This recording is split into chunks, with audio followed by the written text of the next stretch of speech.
ایک شخص، ایک خواب اور ایک پوری قوم کی پیدائش۔ جی ہاں، یہ ہے قیس عبدالرشید کی وہ افسانوی داستان، اس رہنما کی کہانی جس نے کہا جاتا ہے کہ تاریخ کے دھارے پر پشتون قوم کا نام لکھ دیا۔ تو آئیے دیکھتے ہیں کہ یہ سب کچھ شروع کیسے ہوا۔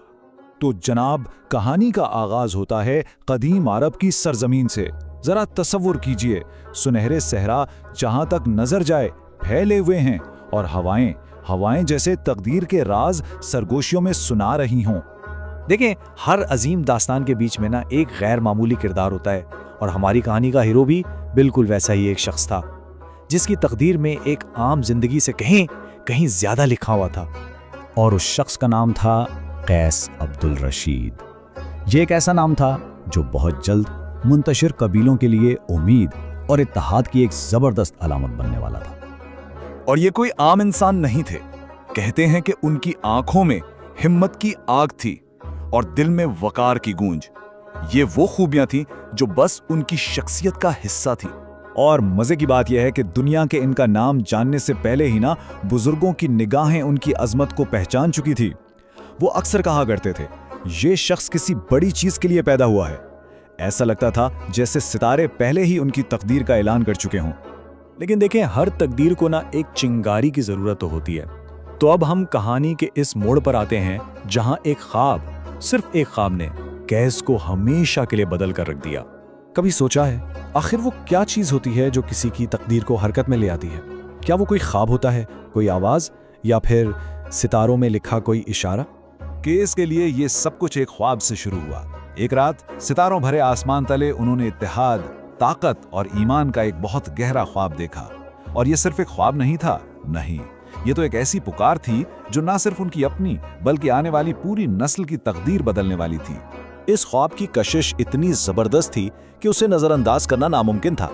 اسی اندیکھی طاقت نے، آپ کہہ لیں، قیس کو اپنا گھر بار چھوڑنے پر مجبور کر دیا، اور وہ ایک ایسے سفر پر نکل پڑے جو ان کی زندگی کو پوری طرح بدلنے والا تھا۔ تو ان کا سفر تھا مقصد کی تلاش کا سفر۔ سب سے پہلے تو وہ پکار تھی، ایک ایسی طاقت جس نے انہیں اپنی طرف کھینچا۔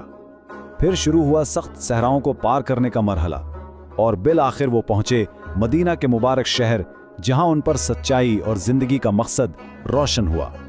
یہی تھا ان کی روحانی بیداری کا لمحہ۔ اچھا، جب قیس اپنی زرزمین پر واپس لوٹے تو وہ بالکل بھی وہ شخص نہیں تھے جو یہاں سے گئے تھے۔ سفر نے انہیں پوری طرح بدل دیا تھا۔ وہ اب صرف قیس نہیں تھے، بلکہ ایک بہت طاقتور شناخت کے ساتھ ایک رہنما بن چکے تھے۔ وہ سردار بن کر لوٹے تھے، اور یہ صرف کوئی لقب نہیں تھا، نہیں، یہ ایک نئی ذمہ داری تھی، ایک لیڈر، ایک گائیڈ۔ یہ وہ کردار تھا جسے قیس نے اب اپنی قوم کے لیے اپنا لیا تھا۔ تو اب وہ ایک مسافر نہیں تھے، وہ ایک رہنما کے طور پر واپس آئے تھے۔ ان کا مقصد اب بالکل صاف تھا، اور ان کے کندھوں پر ایک نئی ذمہ داری تھی۔ دیکھیں، کسی بھی لیڈر کی اصل پہچان اس میراث سے ہوتی ہے جو وہ پیچھے چھوڑ جاتا ہے نا؟ تو آئیے اب دیکھتے ہیں کہ قیس کی قیادت نے تاریخ پر کیا اور کیسا اثر چھوڑا۔ ان کے آنے سے پہلے کیا تھا؟ قبائل بکھرے ہوئے تھے، بے مقصد، خاموش، اور ان کی قیادت میں وہی لوگ ایک متحدہ قوم بن گئے جن کی ایک مشترکہ میراث تھی۔ یہ ایک ناقابل یقین تبدیلی تھی۔